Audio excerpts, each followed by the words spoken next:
El día que enterré a la única persona que alguna vez creyó en mí, mi familia estaba en el brunch de cumpleaños de mi hermana, bebiendo champán como si nada hubiera pasado.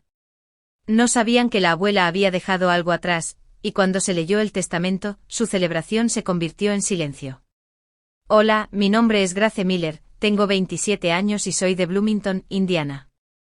Si alguna vez has tenido que llorar sola mientras tu propia familia festejaba, sé exactamente cómo se siente. Esta es la historia de cómo perder a la única persona que me amaba se convirtió en el momento en que finalmente me defendí, y porque la lectura del testamento reveló más de lo que jamás esperé. Siempre he sido la callada, la invisible, la chica de voz suave que prefería dibujar en su cuaderno a ser el centro de atención. En mi familia, eso me convertía en un fantasma. Mi hermana, Hallie, es 2 años menor que yo. Nació brillando. Desde que pudo caminar, dominaba cada habitación en la que entraba. Era la bailarina, la actriz, la reina del baile de graduación. Mis padres, Tom y Mónica Miller, orbitaban a su alrededor como si fuera el sol. Yo solo era una sombra que ella proyectaba. Recuerdo mi 8º cumpleaños. Había pedido un juego específico de lápices de colores del tipo con docenas de tonos. Soñé con ellos durante semanas. Cuando abrí mis regalos, no estaban allí. En su lugar, había un suéter sencillo y un libro. Más tarde ese día, vi a mi madre dándole a Hallie un billete de $20 para el cine este fin de semana, susurró, pensando que no podía oír. Mis lápices costaban $10. Siempre fue así. Los pequeños cortes, los diminutos momentos en los que me decían sin palabras que yo no era la prioridad, que mis deseos eran más pequeños, menos importantes. Lo peor fue la Navidad en que tenía 10 años. Hallie quería una bicicleta nueva, una rosa brillante con borlas en el manillar. Mis padres ahorraron durante meses para comprársela. Yo pedí un simple caballete para mis dibujos. La mañana de Navidad, la enorme bicicleta estaba junto al árbol, con un lazo rojo gigante. Los gritos de alegría de Hallie llenaron la casa. Mi regalo era una pequeña caja plana. Dentro había un juego de arte de una tienda de descuento. Las pinturas eran calcáreas y los pinceles, rígidos.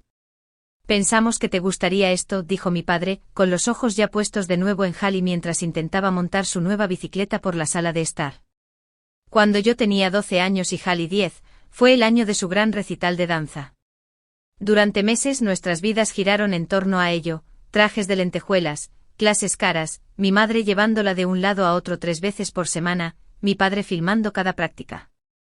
Hallie necesita un vestido nuevo para su fiesta, dijo mi madre una tarde, mirando un catálogo. Grace, tú solo usa el tuyo viejo. Nadie te está mirando de todos modos. No lo dijo para ser cruel. Esa fue la parte más dolorosa. Lo dijo como si fuera un hecho, como el cielo es azul y Grace es invisible. Así que usé el vestido viejo. Me quedaba un poco apretado en los hombros. Me senté en la parte de atrás del auditorio durante el recital y vi a mi hermana brillar bajo las luces brillantes. Todos la miraban. Mi madre tenía razón. La única persona que alguna vez me miró fue mi abuela Elaine. La abuela Elaine vivía en una pequeña casa azul junto al lago, a unos 20 minutos de distancia. Su casa olía a canela y libros viejos. Mientras mis padres estaban ocupados financiando cada sueño de Hallie, yo iba en bicicleta a casa de la abuela. Ella era la única que me veía. No solo me veía, me celebraba. Cuando le mostraba mis dibujos no solo decía, qué bonito, cariño. Los cogía, los acercaba a sus gafas y señalaba los detalles. Oh Grace, decía, su voz cálida como una tarde de verano, mira la forma en que has capturado la luz en esa hoja. Tienes un don. Ella me compró mi primer juego real de lápices de calidad artística. Ella me compró el caballete que nunca recibí por Navidad. Enmarcó uno de mis bocetos al carbón del lago y lo colgó en su sala de estar, justo al lado de una pintura profesional. Pertenece allí, dijo cuando le dije que no era lo suficientemente bueno. Tu arte pertenece. Durante mi adolescencia, la distancia entre mi familia y yo se convirtió en un cañón. Hallie era la jefa de animadoras, su vida social era un torbellino de fiestas, partidos de fútbol y viajes con amigos. Mis padres asistían a cada partido, sus rostros radiantes de orgullo desde las gradas. Yo me volqué en mi arte. Me uní al club de arte, me quedaba después de la escuela en el aula de arte, el olor a trementina y arcilla se convirtió en mi consuelo. Empecé a solicitar pequeñas becas de arte locales. Cuando gané la primera, un premio de $200 de un concurso regional, corrí a casa con el certificado en la mano. Encontré a mis padres en la sala de estar, viendo una grabación de la competencia de animadoras de Halley. Mamá, papá, miren, dije extendiendo el papel. Mi padre echó un vistazo. Oh, eso es genial, cariño. Buen trabajo.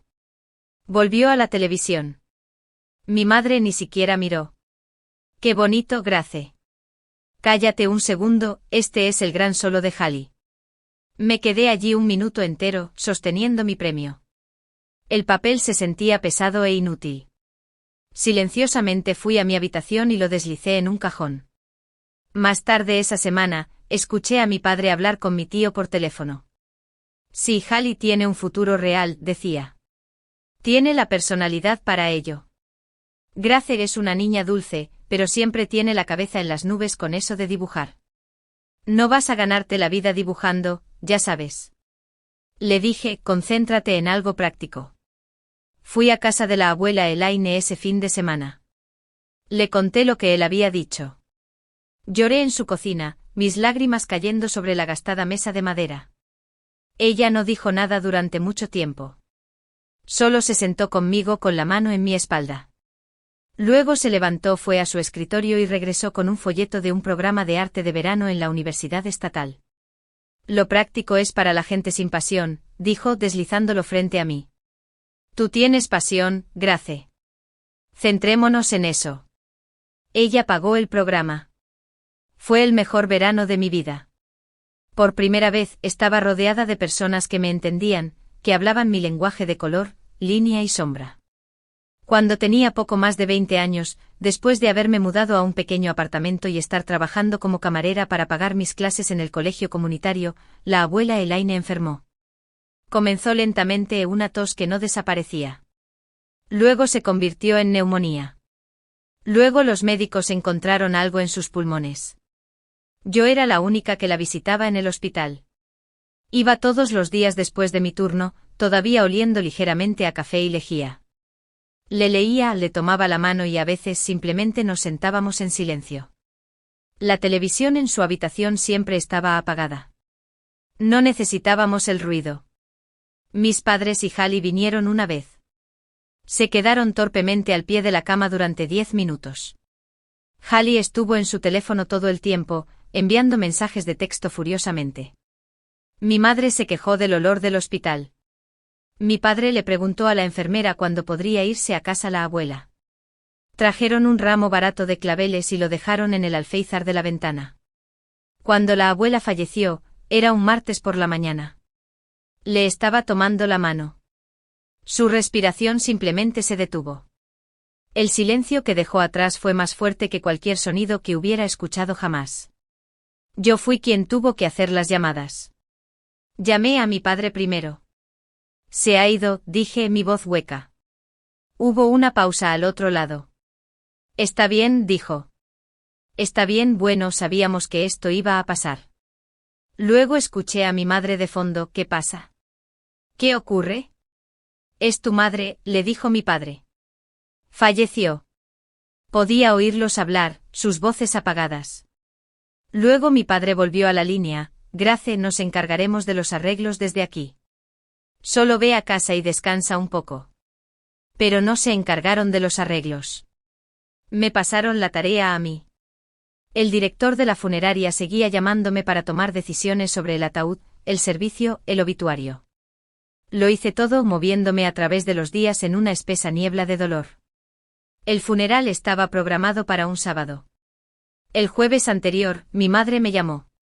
Grace, dijo su voz inusualmente alegre. Necesitamos hablar sobre la fecha del funeral. ¿Qué pasa con ella?, pregunté confundida. Bueno, ya sabes, este sábado es el cumpleaños número 25 de Halley. Hemos planeado un gran brunch durante meses. Todos sus amigos vienen a la ciudad. Hemos reservado ese lugar caro en el centro. Esperé, mi estómago convirtiéndose en hielo. Sabía lo que vendría. Simplemente no creemos que podamos ir al funeral, dijo. Me quedé en silencio. No podía articular palabras. Quiero decir, es el gran día de Hallie, continuó, llenando el silencio con sus excusas. Y honestamente, Grace, tu abuela no habría querido que canceláramos una celebración de la vida por una muerte. Siempre fue tan positiva. El teléfono se sentía resbaladizo en mi mano. Una celebración de la vida. La vida de mi hermana, más importante que la muerte de mi abuela. Entonces, ¿no vienes?, dije. No era una pregunta. La lloraremos a nuestra manera, cariño, dijo. Hallie está devastada, simplemente no lo demuestra. Iremos a visitar la tumba la próxima semana. Colgué el teléfono. No lloré. Sentí una extraña calma fría apoderarse de mí. El último hilo que me conectaba con ellos acababa de romperse. Ese sábado, estaba de pie junto a la tumba de mi abuela, bajo un cielo gris y lluvioso. Había algunos de sus viejos amigos, algunos primos lejanos que apenas conocía, y yo. Yo fui quien aceptó sus condolencias. Yo fui quien se quedó sola mientras bajaban su ataúd a la tierra. Y supe, mientras el primer puñado de tierra golpeaba la madera, que en algún lugar de la ciudad mi familia estaba levantando copas de champán. Estaban riendo, comiendo y celebrando. Estaban celebrando a Hallie. Y yo estaba enterrando a la única persona que alguna vez me había amado de verdad. Sola. En las semanas posteriores al funeral, solo hubo silencio. Mi familia no llamó. No enviaron mensajes de texto. Ni una sola vez. Era como si me hubieran enterrado junto a mi abuela. El duelo era una pesada manta, pero debajo de ella, una ira fría y dura comenzó a crecer. No era una ira ruidosa y gritona. Era una resolución tranquila y constante. Estaba harta. Harta de esperar, harta de intentarlo, harta de esperar a que me vieran. Dejé de tener contacto. No lo anuncié, simplemente dejé de contestar el teléfono cuando finalmente llamaron una semana después. Dejé sus mensajes de texto sin leer. Mi silencio era el único poder que tenía. Luego, aproximadamente un mes después del funeral, llegó una carta. Era en papel grueso de color crema. La dirección del remitente era de un bufete de abogados del centro. Mi corazón latía con fuerza mientras la abría. Era del abogado de la abuela Elaine. Había sido nombrada en su testamento. Había una lectura programada para el viernes siguiente. Mis padres y Hallie habían sido notificados por separado. Un nudo de temor y un extraño destello de curiosidad se formaron en mi estómago. Sabía que la abuela no tenía mucho, la casa, tal vez algunos ahorros. Mis padres siempre habían asumido que se dividiría entre ellos y mi tío. Hallie probablemente asumió que recibiría un generoso cheque, siendo la nieta favorita a los ojos de todos, excepto de Elaine. El día de la lectura del testamento fue tenso. Entré en la oficina con paneles de caoba del abogado y los vi ya sentados allí, mi padre con aspecto impaciente, mi madre dedicándome una sonrisa tensa y forzada, y Hallie revisando su teléfono con aspecto aburrido. Llevaba una chaqueta de diseñador nueva, probablemente un regalo de cumpleaños. Tomé asiento en el lado opuesto de la gran mesa pulida. Nadie me habló. El aire estaba cargado de resentimiento tácito y expectación. El señor Henderson, el abogado, era un hombre de rostro amable de unos 60 años. Carraspeó y comenzó. Empezó con algunos pequeños legados a las organizaciones benéficas favoritas de mi abuela. Mi padre se removió en su asiento, sus dedos tamborileando sobre la mesa. Y ahora, dijo el señor Henderson, mirando un documento diferente, llegamos al principal beneficiario del patrimonio. Mi padre se inclinó ligeramente hacia adelante. Mi madre enderezó la postura.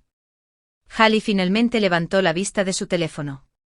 La totalidad del patrimonio restante de Elaine Miller, continuó el señor Henderson, su voz clara y firme, incluyendo su casa en 42 Lakeview Drive, todos sus ahorros, acciones y efectos personales se los deja a su nieta, Grace Miller. El silencio en la habitación fue absoluto. Era un silencio pesado, aplastante. Podía sentir su conmoción como una fuerza física. Miré a mi padre. Su rostro estaba pálido, su boca ligeramente abierta. La sonrisa forzada de mi madre había desaparecido, reemplazada por una mirada de total incredulidad. Hallie fue la primera en hablar. ¿Qué? Eso no está bien. Tiene que haber un error. El señor Henderson la miró por encima de sus gafas. No hay ningún error, señora Miller. Esto es ridículo, estalló mi padre, su voz elevándose. Debe haberla manipulado. Una anciana enferma. Grace era la única allí. Probablemente envenenó su mente contra nosotros. Yo solo me senté allí, con las manos entrelazadas en mi regazo. No me sentí triunfante. Sentí una tristeza profunda. Incluso ahora, no podían ver la verdad. Pero la abuela se había asegurado de que lo hicieran. Hay una cosa más, dijo el señor Henderson, interrumpiendo la diatriba de mi padre. Giró su computadora portátil para enfrentarnos. Elaine grabó un mensaje. Fue muy específica en que se reprodujera hoy. Presionó play. Y allí estaba ella, mi abuela. Estaba en su sillón favorito, la colcha que le había regalado cubriendo sus piernas. Parecía cansada, pero sus ojos estaban tan claros y agudos como siempre. Hola, Tom, Mónica, Hallie, comenzó su voz un poco débil pero firme. Miró directamente a la cámara. Si están viendo esto significa que me he ido. Espero que estén todos bien, hizo una pausa tomando aliento. Le he dejado todo a Grace. Quiero ser muy clara por qué. No es porque amara menos a mis otros familiares. Es porque estoy recompensando a la única persona que apareció. La que me dio su tiempo, su amor y su consuelo cuando más lo necesitaba. Sus ojos parecieron encontrar los míos, incluso a través de la pantalla. A mi hijo Tom y a su esposa Mónica, dijo, su tono cambiando. No estaba enojada, pero estaba lleno de una vida de decepción. Durante años los observé construir un pedestal para una de sus hijas mientras la otra permanecía en su sombra. Los observé celebrar cada éxito ruidoso e ignorar cada uno silencioso. Vieron brillo, pero se perdieron la fuerza. Vieron personalidad, pero se perdieron el carácter. No lograron ver a la mujer increíble, resiliente y talentosa en la que se estaba convirtiendo su hija Grace, porque estaban demasiado ocupados mirando hacia otro lado. Mi madre dejó escapar un pequeño sonido ahogado. Mi padre miraba la pantalla, su rostro enrojeciendo. Y Hallie, continuó la abuela, su voz suavizándose ligeramente, espero que algún día entiendas que el mundo no te debe su atención. El afecto se gana, querida, no se exige. Finalmente volvió a mirar a la cámara, sus ojos llenos de amor. Y a mi Grace. La que me vio cuando nadie más lo hizo. Fuiste mi mayor consuelo, mi tranquila, constante y hermosa Grace. Te dijeron que no podías ganarte la vida con tu arte. Estaban equivocados. Que esto te ayude a vivir la vida de la que intentaron disuadirte. Llena esa casa de luz y color. Te lo has ganado. El vídeo terminó. La pantalla se puso negra. El silencio que siguió fue diferente. Era el sonido del mundo de mi familia cambiando sobre su eje. El sonido de su derecho desmoronándose hasta convertirse en polvo. Mi padre se levantó su silla raspando ruidosamente contra el suelo. Me señaló con un dedo tembloroso.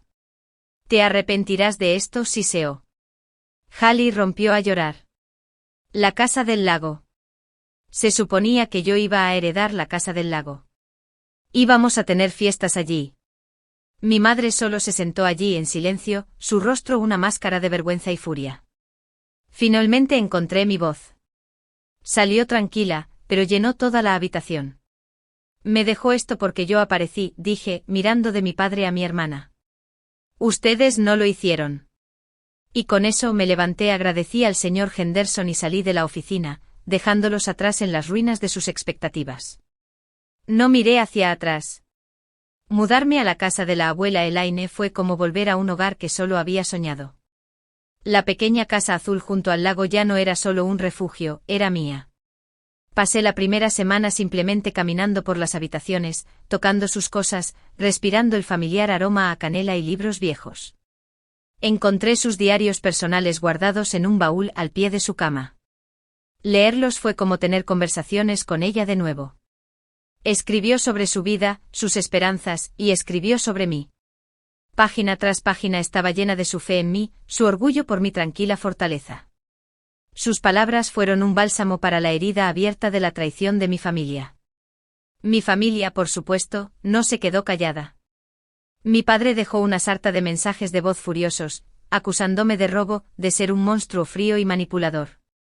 Hallie me envió largos y divagantes mensajes de texto llenos de insultos, diciéndome que no merecía la casa, que sería miserable y estaría sola en ella. Mi madre intentó una táctica diferente. Llamó y lloró hablando de cómo siempre me habían amado, de cómo estaba malinterpretando todo. No respondí. Borré los mensajes de voz. Bloqueé sus números. Por primera vez en mi vida, estaba construyendo un muro no para esconderme detrás, sino para proteger la frágil nueva paz que estaba encontrando. El garaje, que siempre había estado lleno de las viejas herramientas de mi abuelo y muebles olvidados, se convirtió en mi proyecto. Pasé un mes limpiándolo, pintando las paredes de blanco e instalando grandes ventanas que daban al lago. Se convirtió en mi estudio de arte. Con el dinero de mi herencia compré un caballete profesional, una prensa de grabado y lienzos de todos los tamaños. Empecé a pintar. Pinté el lago al amanecer. Pinté el viejo roble del patio trasero. Pinté la forma en que la luz caía sobre el sillón vacío de mi abuela. Vertí todo mi duelo, mi ira y mi recién descubierta esperanza sobre el lienzo. Empecé una pequeña tienda online vendiendo impresiones de mi trabajo. Al principio, solo fueron unas pocas ventas a extraños. Luego una bloguera de arte local encontró mi sitio web y escribió una historia sobre mí. No mencionó el drama familiar, solo escribió sobre una joven artista que creaba obras hermosas y conmovedoras en la casa de su difunta abuela. Las cosas empezaron a cambiar. Llegaron pedidos de todo el país. Empecé a recibir correos electrónicos pidiendo piezas por encargo. El estudio del garaje, que antes era un polvoriento almacén, era ahora el corazón de un pequeño pero creciente negocio. Decidí usar una parte de la herencia para honrar el último deseo de mi abuela. Establecí el Fondo de Artes Elaine Miller, una pequeña dotación para proporcionar material de arte y tutoría a adolescentes desfavorecidos de la zona. Así fue como encontré a mi nueva familia. Una mujer llamada Linda, que vivía al lado, fue la primera. Era una maestra de escuela jubilada de unos 60 y tantos años, con un gran jardín y un corazón aún más grande. Había sido buena amiga de mi abuela. Empezó a traerme verduras frescas y flores, y pronto nuestras charlas por encima de la valla se convirtieron en cenas semanales. Nunca lloró por mi familia, solo ofreció una amistad tranquila y constante. Se convirtió en la tía que siempre deseé tener. Luego estaba Maya, una joven que se ofreció voluntaria para ayudarme con el Fondo de Artes. Era estudiante de empresariales con pasión por el trabajo comunitario. Vio el potencial en lo que estaba haciendo y me ayudó a organizarlo todo, convirtiendo mis ideas dispersas en un programa real y funcional. Se convirtió en mi socia comercial y, más que eso, en mi mejor amiga. Mi vida ya no era tranquila e invisible. Estaba llena de propósito, de color, de risas y de personas que me veían, realmente me veían, y valoraban lo que veían. Estaba estable. Estaba feliz. Estaba completa. Todo por mi cuenta. En lo que habría sido el cumpleaños de mi abuela, organicé un evento de arte comunitario en la Casa del Lago. Era una jornada de puertas abiertas y una recaudación de fondos para el Fondo de Artes. Coloqué caballetes en el patio trasero para que los niños pintaran, exhibí el trabajo de los adolescentes a los que estábamos asesorando y llené la casa de música y comida. Toda la comunidad pareció aparecer. El césped estaba lleno de gente riendo, compartiendo historias y celebrando el arte. Linda servía limonada, Maya dirigía la subasta silenciosa y yo caminaba, con el corazón tan lleno que pensé que podría estallar. En medio de la celebración, los vi. Mis padres y Hallie. Estaban de pie torpemente al borde del camino de entrada, luciendo fuera de lugar en medio de la alegre multitud. Mi primer instinto fue tensarme, el viejo nudo familiar de ansiedad apretándose en mi estómago. Pero luego respiré hondo. Esta era mi casa. Esta era mi vida. No tenían poder aquí. Hallie miraba todo con una expresión de pura envidia. Podía verla asimilando el exitoso evento, la multitud de personas que me admiraban, la hermosa casa que ella pensaba que debería haber sido suya. Mi padre solo parecía perdido. No me miraba a los ojos. Fue mi madre, Mónica, quien se acercó a mí. Tenía una sonrisa nerviosa en su rostro. Grace dijo en voz baja, esto es increíble. Lo que has hecho aquí. Gracias, dije, mi voz uniforme. Estamos orgullosos de ti, continuó, sus ojos suplicándome. Realmente lo estamos. Incluso si no te entendimos en ese entonces. Escuché. Asentí. Las palabras que había anhelado escuchar toda mi vida finalmente se decían. Pero no tuvieron el efecto que una vez pensé que tendrían. Eran como lluvia sobre un abrigo impermeable. Podía sentirlas, pero no me calaban. No podían tocar el núcleo de mí nunca más. Miré a mi madre, a la mujer cuya aprobación había anhelado tan desesperadamente que casi me había borrado. No sentí ira. No sentí odio. Principalmente solo sentí tristeza por ella. Tristeza porque se lo había perdido todo. Ya no estoy enojada, dije. Y me sorprendió descubrir que era verdad. El fuego de mi rabia se había consumido, dejando atrás no cenizas, sino tierra fértil. Simplemente no necesito ser invisible para ustedes para sentirme completa. Su rostro decayó un poco. Creo que esperaba una reunión llorosa, una absolución fácil. Pero el perdón no era una puerta que pudiera abrir de golpe para ellos. Era una habitación tranquila que había construido para mí misma. No les pedí que se fueran, pero tampoco los invité a quedarse. Simplemente me excusé y volví con mis invitados, con mis amigos, con mi vida. Mi venganza nunca consistió en verlos sufrir. Mi venganza silenciosa fue esta, vivir una vida plena, pacífica y creativa. Fue construir un hogar lleno de amor y luz, un hogar del que ellos no formaban parte. Fue encontrar mi propio valor, no en sus ojos, sino en los míos. Más tarde esa noche, después de que todos se habían ido a casa, me senté en mi estudio, mirando el lago iluminado por la luna. Pensé en mi familia. No con ira, sino con una tranquila sensación de cierre. Estaba eligiéndome a mí misma ahora. Finalmente era completamente libre. Si alguna vez has sido el invisible en tu familia, el excluido, al que le dijeron que eras demasiado sensible o no lo suficientemente bueno, te veo. Deja un comentario abajo y dime quién fue tu abuela Elaine, la persona que te hizo sentir que importabas. Y no olvides darle me gusta y suscribirte si esta historia tocó tu corazón. Porque a veces la venganza más silenciosa es simplemente elegir finalmente la paz.